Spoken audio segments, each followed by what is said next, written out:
नमस्कार, जय हिंद साथियों। आज हम लोग मध्यकालीन भारत में समझेंगे तुगलक वंश को। प्रीवियस लेक्चर में हम लोगों ने समझा था गयासुद्दीन तुगलक डायनेस्टी के विषय में, मतलब तुगलक डायनेस्टी के विषय में गयासुद्दीन को। और आज के लेक्चर वीडियो में हम लोग जानेंगे किसको, तो याद रखना दोस्तों, जानेंगे आज मोहम्मद बिन तुगलक को।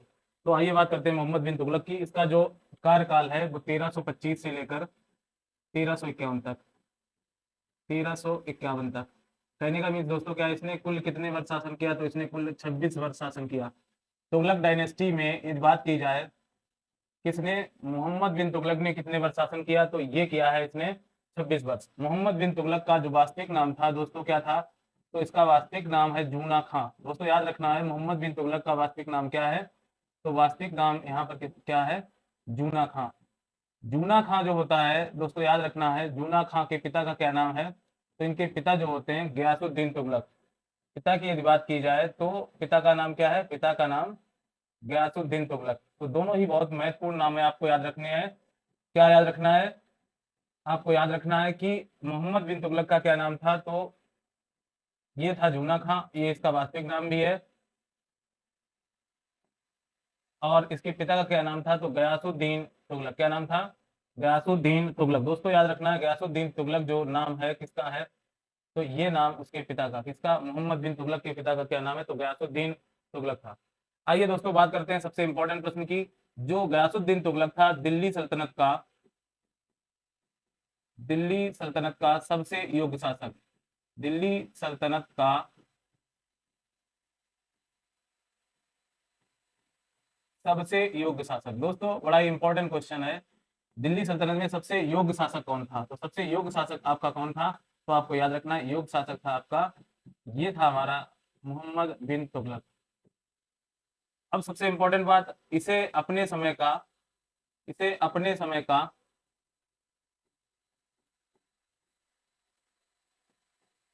इसे अपने युग का अरस्तु कहा जाता है। दोस्तों बड़ा ही इंपॉर्टेंट प्रश्न बनता है, किस मुस्लिम शासक को अपने युग का अरस्तु कहा जाता है। काफी इंपॉर्टेंट प्रश्न है, अरस्तु कहा जाता है, तो ये जो कहा जाता है ये मोहम्मद बिन तुगलक को। तो याद रखना है आपको, अपने युग का अरस्तु किसे कहा जाता है, तो आपको याद रखना है ये कहा गया हमारे मोहम्मद बिन तुगलक को कहा गया। सबसे इंपॉर्टेंट इसके विषय में एक अंग्रेज राइटर क्या लिखते हैं दोस्तों, एल्फिस्टन लिखता है इसके विषय में। किसके विषय में, तो आपको याद रखना है एल्फिस्टन की बात करते हैं। इसके विषय में एल्फिस्टन लिखता है, एल्फिस्टन।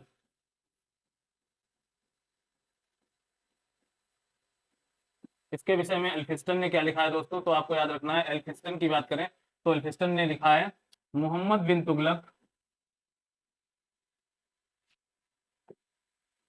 मोहम्मद बिन तुगलक में कुछ पागलपन के अंश विद्वान थे। तो दोस्तों काफी इंपॉर्टेंट प्रश्न है, आपको याद रखना है एग्जाम के लिए। मोहम्मद बिन तुगलक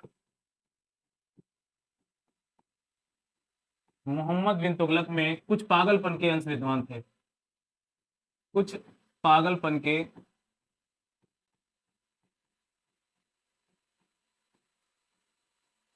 अंश विद्वान थे।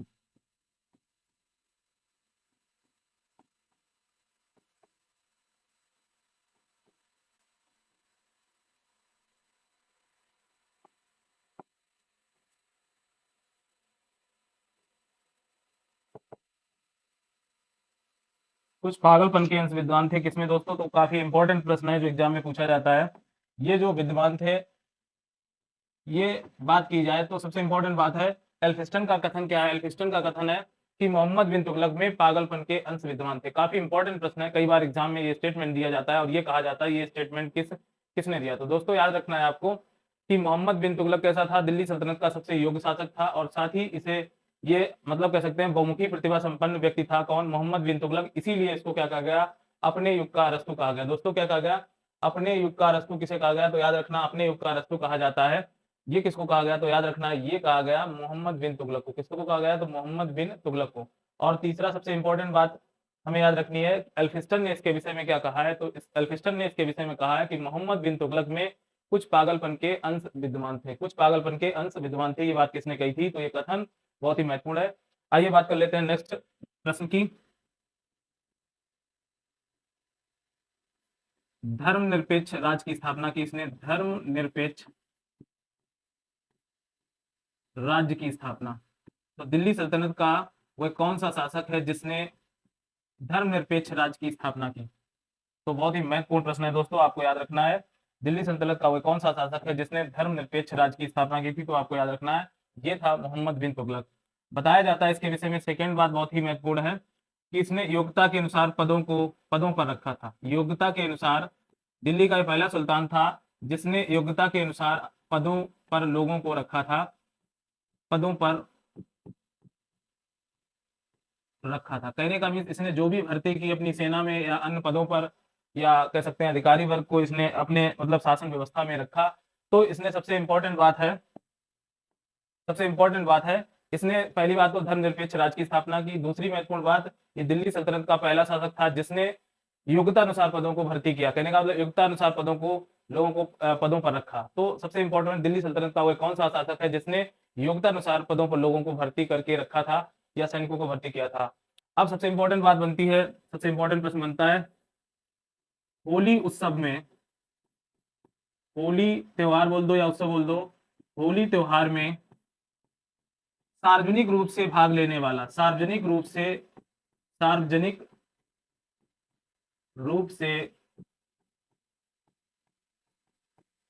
भाग लेने वाला दिल्ली का पहला सुल्तान, भाग लेने वाला दिल्ली का पहला सुल्तान। दोस्तों याद रखना है प्रश्न आपको, बड़े इंपॉर्टेंट प्रश्न है। होली के त्योहार में सार्वजनिक रूप से भाग लेने वाला दिल्ली का शासक कौन था? तो दोस्तों याद रखना, ये शासक था आपका मोहम्मद बिन तुगलक। और सबसे इंपॉर्टेंट बात इसके समय में, जो सबसे इंपॉर्टेंट बात हुई थी वो क्या थी दोस्तों, आपको बड़े अच्छे से याद रखनी है। सबसे इंपॉर्टेंट बात थी ये कि मतलब इसके समय प्लेग फैला था। दोस्तों याद रखना है, प्लेग फैला था। प्लेग, देखो प्लेग जो होता है दोस्तों एक प्रकार की बीमारी है, किससे होने वाली? तो बैक्टीरिया से होने वाली बीमारी है। और इसी के समय जब प्लेग फैला, जिसे हम एक और नाम से जानते हैं ब्लैक डेथ, प्लेग को और किस नाम से जाना जाता है? तो ब्लैक डेथ दोस्तों, काली मौत या ब्लैक डेथ। तो प्लेग जो बीमारी होती है एक तरह से छुआछूत और बैक्टीरिया से फैलने वाली बीमारी है। तो कहने का मीन्स क्या है, मोहम्मद बिन तुगलक के काल में जब ब्लैक डेथ जो बीमारी फैली, इसलिए इसने दिल्ली से राजधानी परिवर्तित की। कितने वर्षों के लिए? तो राजधानी इसने जो परिवर्तित की थी वो 2 से 3 वर्षों के लिए, 2 से 3 वर्षों के लिए। दोस्तों याद रखना है, 2 से 3 वर्षों के लिए इसने अपनी राजधानी क्या बनाई? तो कन्नौज। काफी इंपॉर्टेंट बात है। तो कन्नौज, ब्लैक डेथ यानी प्लेग के समय इसने जो राजधानी बनाई थी उस कन्नौज, और उसे उस समय क्या कहा जाता था? तो स्वर्गद्वारी। दोस्तों याद रखना है, तो प्लेग के समय इसने 2 से 3 साल के लिए एक राजधानी बनाई थी दिल्ली से कन्नौज के लिए, जिसे कहा गया स्वर्गद्वारी। तो इसने 2 से 3 वर्ष तक क्या बनाई थी? राजधानी कन्नौज को स्थानांतरित किया था दिल्ली से। क्यों? क्योंकि दिल्ली में उस समय क्या फैला था? प्लेग बीमारी फैली हुई थी इसके कार्यकाल में। तो आपको याद रखना है। इससे काफी इंपॉर्टेंट जो प्रश्न आपने जो समझ रहे हैं उसमें सबसे इंपॉर्टेंट प्रश्न क्या है? ये दिल्ली सल्तनत का सबसे योग्य शासक था, आपको याद रखना है। और इसे ये बहुमुखी प्रतिभा संपन्न था, इसलिए इसको अपने युग का क्या कहा गया दोस्तों? अरस्तु कहा गया। ठीक, मोहम्मद बिन तुगलक, एल्फिंस्टन लिखता है मोहम्मद बिन तुगलक के अंदर कुछ पागलपन के अंश विद्यमान थे। ये बात याद रखनी है, विद्यमान थे। ठीक, और सबसे इंपॉर्टेंट बात, इसने दिल्ली सल्तनत में धर्मनिरपेक्ष राज्य की स्थापना की। और दूसरी सबसे महत्वपूर्ण बात थी, इसने योग्यता अनुसार पदों पर भर्ती किया लोगों को। और इसने होली के त्योहार में सार्वजनिक रूप से इसने भाग लिया और सबके साथ होली त्योहार को ये मनाता था। तो दिल्ली का पहला सुल्तान था या पहला शासक था जिसने सार्वजनिक रूप से होली त्योहार को इसने मनाने का काम किया। और साथ ही प्लेग के समय इसने अपनी राजधानी दिल्ली से स्थानांतरित की थी स्वर्गद्वारी। और उस समय स्वर्गद्वारी किसका नाम था? तो कन्नौज का। इसने अपनी राजधानी कन्नौज बनाई थी जिसे कहा गया स्वर्गद्वारी। तो ये भी याद रखना है, प्रश्न काफी इंपॉर्टेंट है एग्जाम के लिए। और साथ ही आप जानते हो वास्तविक नाम इसका क्या था? जूना खां, और पिता का नाम था गयासुद्दीन तुगलक, है ना। अब हम बात किस वंश की कर रहे हैं? तो तुगलक वंश की कर रहे हैं, ये बात इंपॉर्टेंट। अब सबसे इंपॉर्टेंट बात अगर पूछी जाए एग्जाम के लिए तो सबसे इंपॉर्टेंट, इसने दीवान ए अमीर को ही, देखिए दोस्तों याद रखना है आपको, काफी बहुत महत्वपूर्ण प्रश्न है, आपको याद रखना है, दीवान ए अमीर को ही। देखिए, दीवान ए अमीर को ही, दीवान ए अमीर को ही एक विभाग था, कृषि विभाग, अमीर को ही। तो आपसे एग्जाम में प्रश्न पूछा जाता है दीवान ए अमीर को ही, ये कृषि विभाग था, इसकी स्थापना करने वाला कौन था? तो आपको याद रखना है मोहम्मद बिन तुगलक। ये कृषि विभाग था, क्या था? कृषि विभाग की इसने स्थापना की थी, जिसे क्या कहा गया? दीवान ए अमीर को ही। अब सबसे बात, इसने खास काम एक दिल्ली में अपने कर रखा था, वो सबसे इंपॉर्टेंट कार्य था कि इसने तकावी ऋण की शुरुआत की। दोस्तों एग्जाम में कई बार प्रश्न पूछा जाता है, तकावी ऋण किस मुस्लिम ने शुरुआत की थी, तकावी ऋण की। दोस्तों आपको याद रखना है तकावी ऋण की शुरुआत किसने की थी, तो तकावी ऋण लेने की शुरुआत जो की थी, ये तकावी ऋण किसने शुरुआत किया था, तो आपको याद रखना है ये जो ऋण था ये लिया था मोहम्मद बिन तुगलक ने। कहने का मीन्स क्या है, तकावी ऋण होता क्या था उस समय, तकावी ऋण का मतलब था जब कोई प्राकृतिक आपदा के कारण कोई मतलब फसल नष्ट हो जाती थी तो ऋण के रूप में ये क्या देते थे, धन देते थे, ताकि किसान कैसा हो जाए, हमारा खुशहाल हो जाए। तो इसकी जो इसकी व्यवस्था की बात करें, अर्थव्यवस्था की बात करें, तो ये काफी समझदार योग्य शासक था। कौन, तो मोहम्मद बिन तुगलक। लेकिन कई सारे इतिहासकार जो लिखते हैं उनकी अगर बात करें, इसी के समय एक व्यक्ति था, इसके दरबार में एक मतलब इसके दरबार में एक विदेशी आया था दरबार में, तो उसका क्या नाम था, तो इब्ने बतूता। दोस्तों ये यात्री था इब्ने बतूता, नाम बहुत ही इंपॉर्टेंट है, इब्ने बतूता। बतूता लो, तो इब्ने बतूता की यदि बात करें, ये कहाँ का रहने वाला था, तो ये मोरक्को का रहने वाला था। काफी इंपॉर्टेंट प्रश्न है, मोरक्को का रहने वाला कहाँ का था, तो मोरक्को का। कई बार प्रश्न पूछा गया इब्ने बतूता किस देश का रहने वाला, तो मोरक्को देश का रहने वाला व्यक्ति था। अब सबसे इंपॉर्टेंट, इसने एक बुक लिखी है, आपको याद रखना है दोस्तों। तो ये बुक कौन सी लिखी है, इसने इसने एक बुक लिखी है जिसको बोलते हैं रहला। आपसे प्रश्न एग्जाम में पूछा जाता है रहला बुक किसने लिखी, और रहला मीन्स क्या होता है दोस्तों, तो रहला बुक लिखने वाला था इब्ने बतूता। ये किसके काल में आया था, तो मोहम्मद बिन के कार्यकाल में आया था। और रहला मीन्स होता है सफरनामा। अब समझ लीजिए रहला इसने बुक लिखी है, और इसे एक सबसे इंपॉर्टेंट, इसे मतलब क्या कहा जाता है दोस्तों, अरब जगत का, इब्ने बतूता को अरब जगत का मार्को पोलो कहा जाता है। दोस्तों याद रखना है इब्ने बतूता को, एग्जाम में बहुत ही इंपॉर्टेंट क्वेश्चन बनता है, अरब जगत का मार्को पोलो किसे कहा गया है, अरब जगत का मार्को पोलो।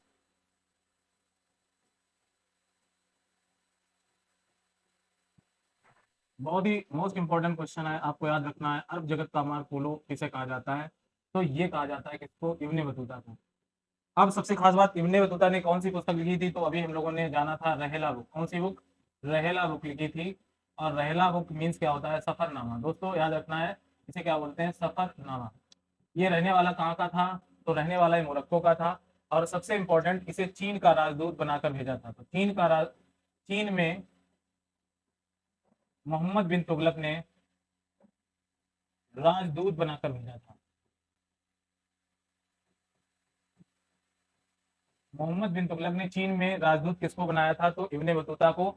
और ये वैसे क्या था, दिल्ली का काजी इसको बना रखा था। तो दिल्ली का काजी भी किसने बनाया था, तो मोहम्मद बिन तुगलक ने, दिल्ली का काजी।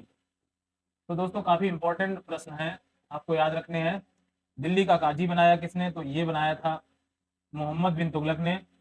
और सबसे इंपॉर्टेंट प्रश्न जो था आपका क्या था, ये एक यात्री था जो कहाँ से आया था, मोरक्को से, इब्ने बतूता। और इब्ने बतूता ने कौन सी बुक लिखी, जो सबसे महत्वपूर्ण है, रहला नामक बुक लिखी। और सबसे इंपॉर्टेंट बात है, इसे अरब जगत का क्या कहा जाता है, मार्को पोलो। प्रश्न एग्जाम में पूछा जाता है अरब जगत का मार्को पोलो किसे कहा जाता है, तो आपको याद रखना है इब्ने बतूता को। अब सबसे खास और इंपॉर्टेंट बात जो बनती है, इसने 2 दरगाहों की यात्रा की थी, किसने, मोहम्मद बिन तुगलक ने। दोस्तों वो 2 दरगाह क्या थे, ख्वाजा साहब, ख्वाजा साहब की दरगाह। और ये दरगाह कहाँ पर है, ये दरगाह हमारी है अजमेर में। कहाँ पर है दोस्तों, याद रखना है मोहम्मद बिन तुगलक ने, दिल्ली का पहला सुल्तान था जिसने 2 दरगाहों पर गया था। एक तो ख्वाजा साहब की दरगाह, ये कहाँ है, तो अजमेर में। और एक दूसरी दरगाह थी जिसको बोलते हैं, दूसरी जो दरगाह थी दोस्तों याद रखना है, वो थी आपकी सलार मसूद गाजी। सलार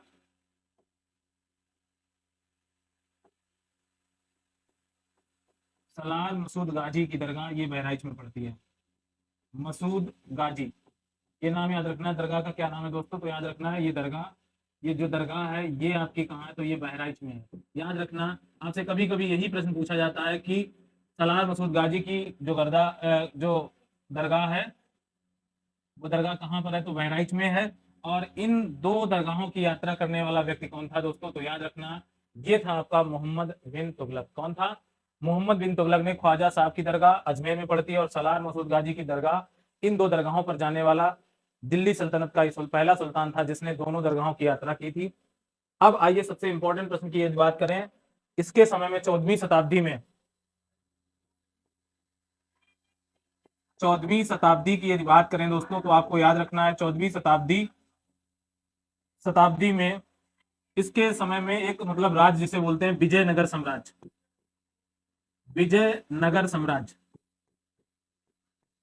दोस्तों ये जो साम्राज्य था ये अपने वैभवशाली नगर के लिए जाना जाता था और ये मतलब हिंदू राजाओं के द्वारा इस पर शासन था विजयनगर साम्राज्य पर। यानी 14वीं शताब्दी में विजयनगर साम्राज्य की स्थापना हुई और साथ में एक और राज्य की स्थापना हुई थी इसके समय, बहमनी साम्राज्य, बहमनी साम्राज्य। दोस्तों याद रखना बहमनी साम्राज्य की स्थापना करने वाला कौन था, तो बहमनी साम्राज्य की स्थापना करने वाला जो व्यक्ति था उसको बोलते हैं हसन गंगू। तो ये नाम काफी इंपॉर्टेंट है। बहमनी साम्राज्य की स्थापना किसने की थी, तो हसन गंगू ने की थी। जबकि यदि बात करें विजयनगर साम्राज्य की स्थापना करने वाला कौन था, तो आपको याद रखना है हरियर और बुक्का, हरियर एवं बुक्का। दोस्तों काफी इंपॉर्टेंट पॉइंट है आपके एग्जाम के लिए। हरियर बुक्का ने किसकी स्थापना की थी, तो विजयनगर साम्राज्य की स्थापना की थी। और बहमनी साम्राज्य की स्थापना किसने की थी, तो ये की थी आपके हसन गंगू ने। और ये दोनों साम्राज्य 14वीं शताब्दी में बने थे और उस समय दिल्ली में सत्ता किसके पास थी, तो आपको पता है मोहम्मद बिन तुगलक के पास सत्ता थी। काफी इंपॉर्टेंट बात है। आइए नेक्स्ट प्रश्न की बात करें तो सबसे खास और इंपॉर्टेंट प्रश्न, इसने अपने सिक्कों पर खलीफा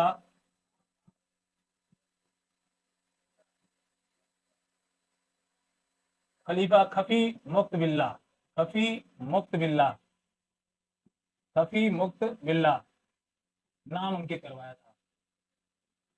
ये प्रश्न में एग्जाम में पूछा जाता है मोहम्मद बिन तुगलक ने अपने सिक्कों पर किसका नाम अंकित करवाया। तो इसमें जो नाम अंकित था वो नाम किसका अंकित था, दोस्तों याद रखना है ये नाम एक खलीफा, कौन से खलीफा, तो खलीफा खफी मुक्त बिल्ला का नाम अंकित था किसके सिक्कों पर, तो ये सिक्कों पर नाम जो अंकित था ये था हमारे मोहम्मद बिन के सिक्कों पर। काफी इंपॉर्टेंट प्रश्न है, आपको याद रखना है दोस्तों। कुछ इतिहासकार कहते हैं किसके विषय में दोस्तों, तो आपको याद रखना है कुछ इतिहासकारों का मत था इनके विषय में, मोहम्मद बिन तुगलक को पागल सनकी, मोहम्मद बिन तुगलक को क्या कहा गया दोस्तों, याद रखना है आपको एग्जाम के लिए। इन्हें कुछ इतिहासकारों का मानना, तो इतिहासकार कुछ किसके विषय में बात करते हैं, तो बात करते हैं आपके मोहम्मद बिन तुगलक के विषय में इतिहासकार। अब वो बात क्या करते हैं दोस्तों, याद रखनी है, तो ये बात करते हैं जो मोहम्मद बिन तुगलक था पागल सन की वह रक्त पिपासु बादशाह कहा गया है, रक्त पिपासु बादशाह कहा गया है, बादशाह कहा गया है। आपको याद रखना है दोस्तों किस मुस्लिम शासक को पागल सन की रक्त पिपासु बादशाह कहा गया, तो ये कहा गया था मोहम्मद बिन तुगलक को।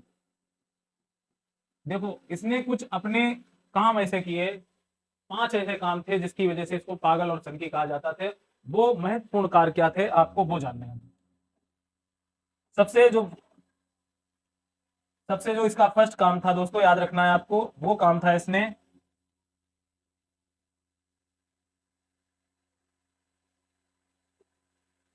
दुआब कर की शुरुआत की थी। इसने दुआब कर लगाया, दुआब कर की शुरुआत। और जब दुआब कर लगवाया तो सबसे इंपॉर्टेंट बात है इसके राज्य में क्या पड़ गया, सूखा। आप समझिए इसकी जो जनता, अब दुआब कर इसने वसूलने की कोशिश जो की, उसी वर्ष क्या हुआ, उसी वर्ष क्या पड़ गया था, सूखा।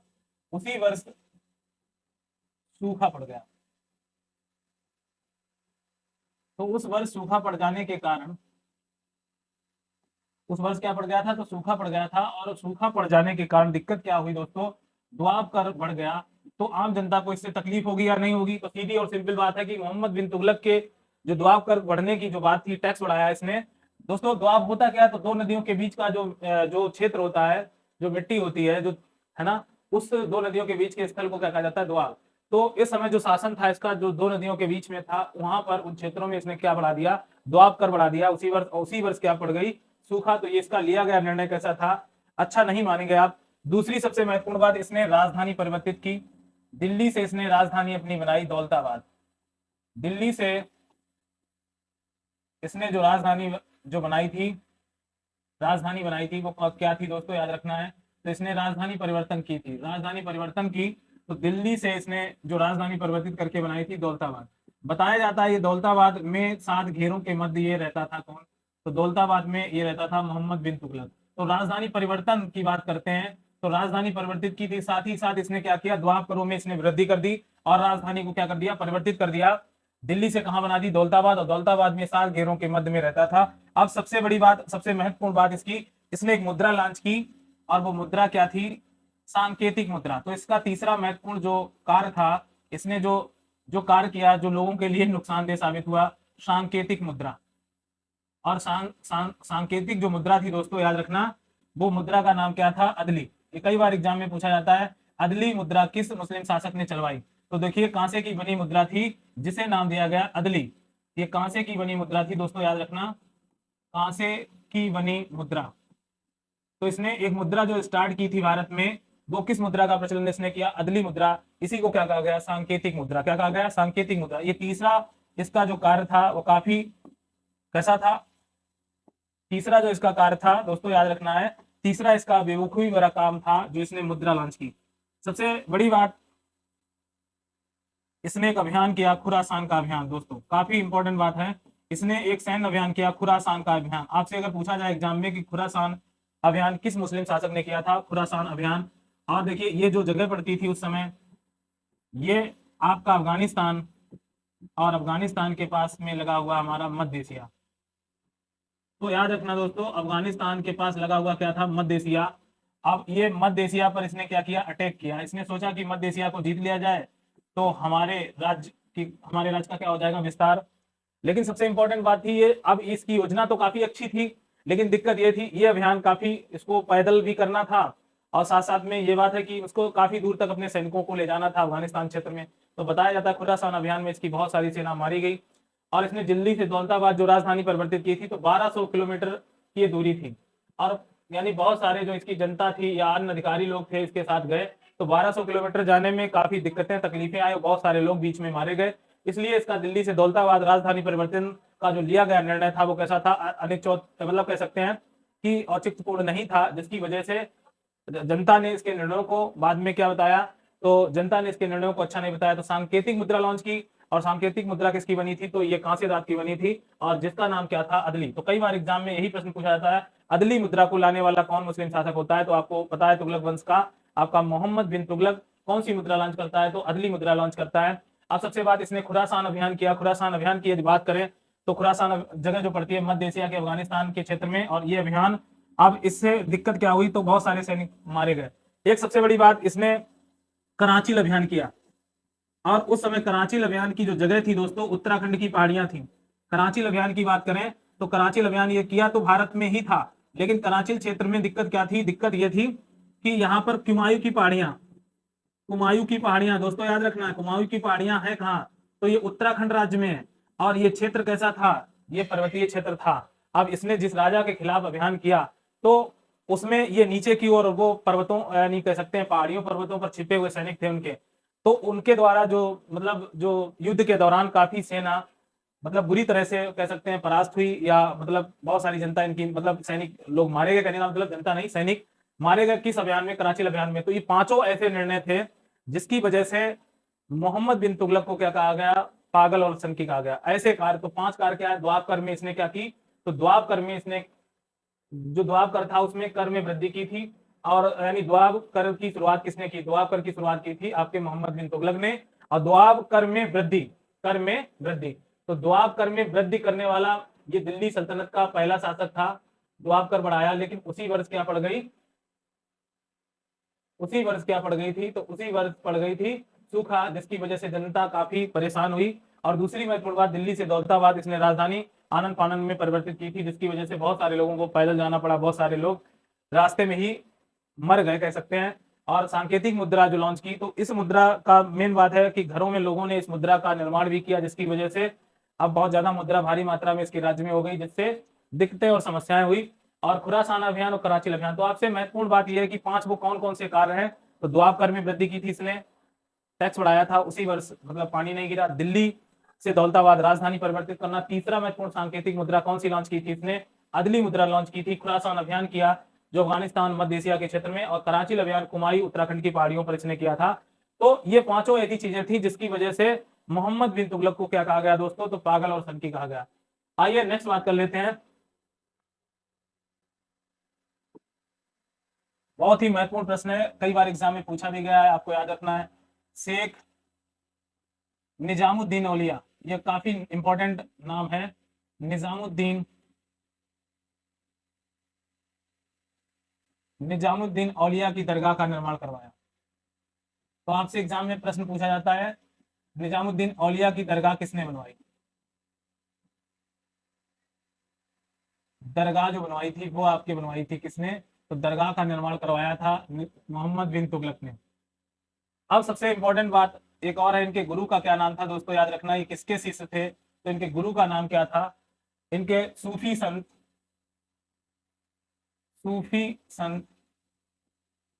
इनके जो गुरु थे सूफी संत शेख अलाउद्दीन। शेख अलाउद्दीन।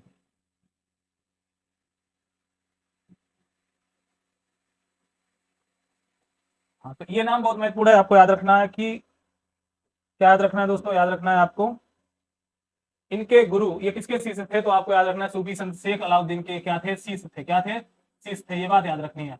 और निजामुद्दीन औलिया की दरगाह का निर्माण किसने करवाया था, तो आपको याद रखना है मोहम्मद बिन तुगलक ने। और सबसे खास बात, एक जो जैन आचार्य थे उनका भी महत्वपूर्ण नाम है, उनसे उनके अच्छे संबंध थे। तो जैन आचार्य थे, जैन जिन प्रभासूरी, नाम याद रखना है, जिन प्रभासूरी से इनके क्या थे?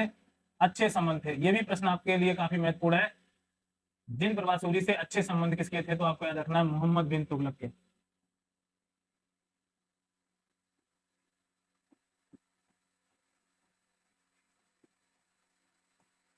तो तीन महत्वपूर्ण प्रश्न यहाँ पर बनते हैं। शेख निजामुद्दीन औलिया औलिया की दरगाह का निर्माण किया इसने, और इनके ये किसके शिष्य थे? तो सूफी संत शेख अलाउद्दीन के शिष्य थे। कौन?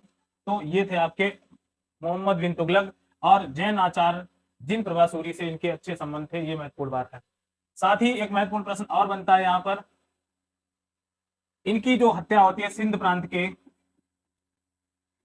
इनकी हत्या कहाँ होती है? हत्या नहीं, एक सैन्य अभियान पर ये होते हैं। कौन? तो मोहम्मद अलाउद्दीन खिलजी, या सॉरी मोहम्मद बिन तुगलक। तो सिंध प्रांत में एक जगह है थट्टा नामक स्थान पर क्या हो जाती है? इनकी तबीयत खराब हो जाती है थट्टा नामक स्थान पर, और तबीयत खराब हो जाने के कारण इनकी बाद में क्या हो जाती है? मृत्यु हो जाती है। तो आपको याद रखना मोहम्मद बिन तुगलक की तबीयत मतलब कहाँ मृत्यु हुई थी? तो थट्टा नामक स्थान पर हुई थी, जो कहाँ पड़ता है? सिंध प्रांत में। और एक सैन्य अभियान में ये बाद में क्या हो जाती है? इनकी मौत हो जाती है इस सैन्य अभियान के बाद। तो यहीं पर इन्हें दिक्कत हो जाती है, कह सकते हैं बीमार पड़ जाते हैं। अब सबसे इंपॉर्टेंट बात, इनके विषय में फरिश्ता लिखता है, ये काफी इंपॉर्टेंट प्रश्न है, आपको याद रखना है किसके विषय में, तो आपको याद रखना है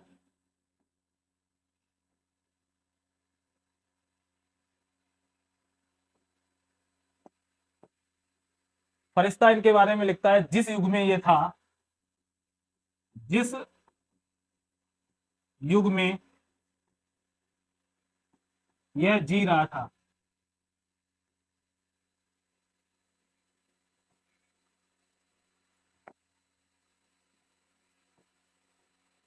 जी रहा था।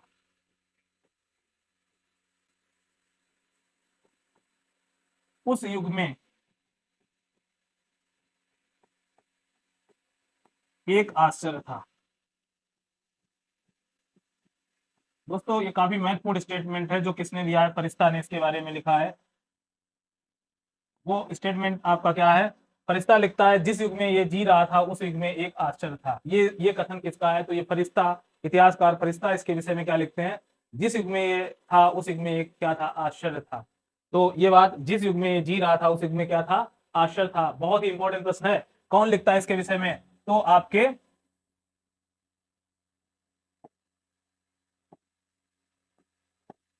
तो ये लिखते हैं आपके फरिश्ता। और नेक्स्ट प्रश्न आपका वदायूनी, वदायूनी ने इसके बारे में लिखा है। वदायूनी इसके बारे में क्या लिखता है? तो आपको याद रखना है वदायूनी इसके बारे में लिखता है, सुल्तान को प्रजा से, सुल्तान को प्रजा से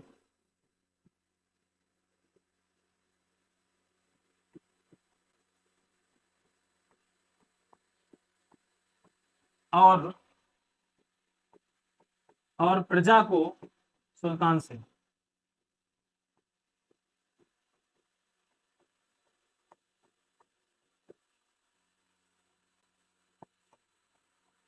सुल्तान से मुक्ति मिल गई।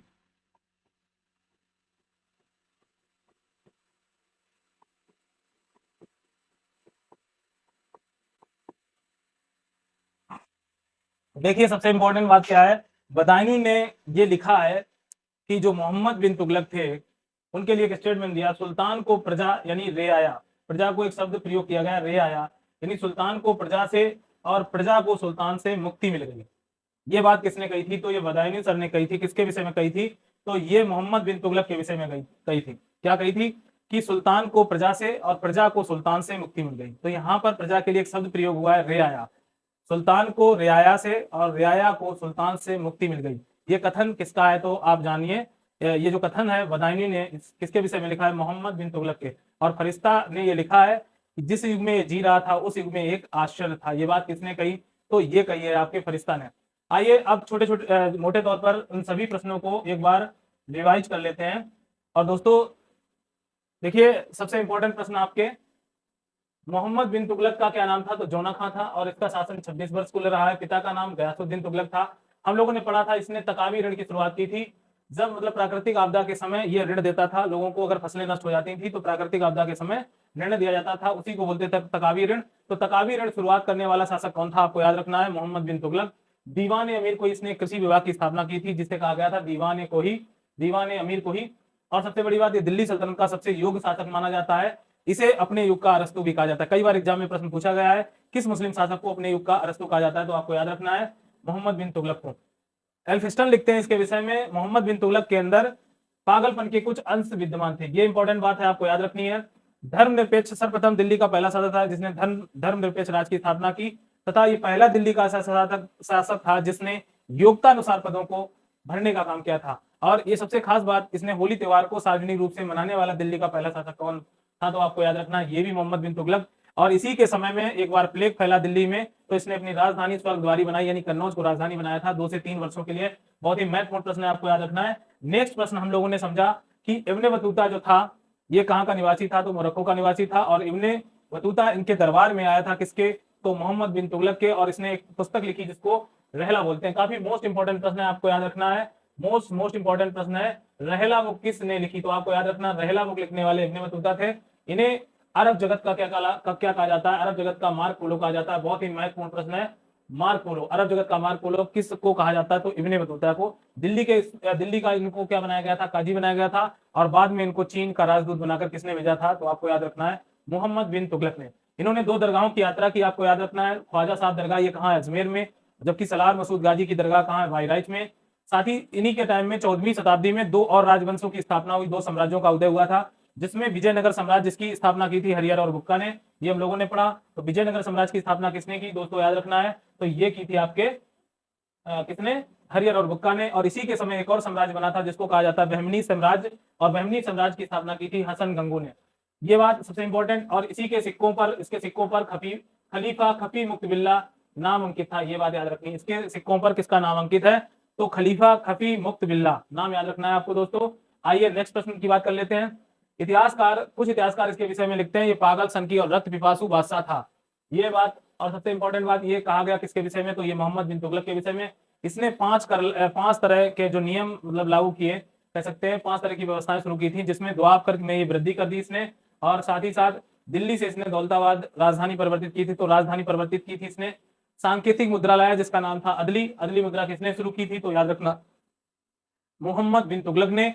खुरासान अभियान किया, यह मध्य एशिया अफगानिस्तान के क्षेत्र में, इसमें इसकी बहुत सारे सैनिक मारे जाते हैं, तो यह अभियान भी इसके लिए काफी दुखदायी साबित होता है। और इसके साथ साथ कराची अभियान किया जो कि कुमायूं और उत्तराखंड की पहाड़ियों पर था। काफी महत्वपूर्ण क्वेश्चन है। अब आइए नेक्स्ट प्रश्न की बात कर लेते हैं। शेख निजामुद्दीन औलिया की दरगाह का निर्माण किसने किया था? तो दरगाह का निर्माण करवाया था ये मोहम्मद बिन तुगलक ने। और इनके गुरु का या ये किनके शिष्य थे? तो आप बोल सकते हैं शेख अलाउद्दीन के क्या थे? शिष्य थे। इनके अच्छे संबंध थे जैन आचार्य जिन प्रभासूरी से। कई बार एग्जाम में प्रश्न बना है, जैन प्रभासूरी से इनके अच्छे संबंध थे। और इनकी मृत्यु कहाँ होती है? तो आपको याद रखना है इनकी मृत्यु ठट्टा नामक स्थान पर होती है। एक सैन्य अभियान में घायल हो जाते हैं जिसकी वजह से बाद में इनकी मौत हो जाती है। फरिश्ता इनके विषय में क्या लिखता है, जिस युग में ये था उस युग में एक आश्चर्य था। ये बात। अंतिम बात, बदायूं ने इनके विषय में क्या लिखा है, सुल्तान को प्रजा से और प्रजा को सुल्तान से क्या मिल गई, मुक्ति। तो ये बात इंपॉर्टेंट। तो इस तरह से हम लोगों ने आज जो बात की तुगलक वंश की और तुगलक वंश के बाद जो अगला जो राजा बनेगा वो फिरोज शाह तुगलक। तुगलक वंश में तीसरे हम शासक को पढ़ेंगे, फिरोज शाह तुगलक को। तो नेक्स्ट वीडियो में फिर मिलेंगे। यदि हमारा वीडियो आपको पसंद आया हो तो हमारे चैनल को लाइक करें, शेयर करें, सब्सक्राइब करें। थैंक यू दोस्तों।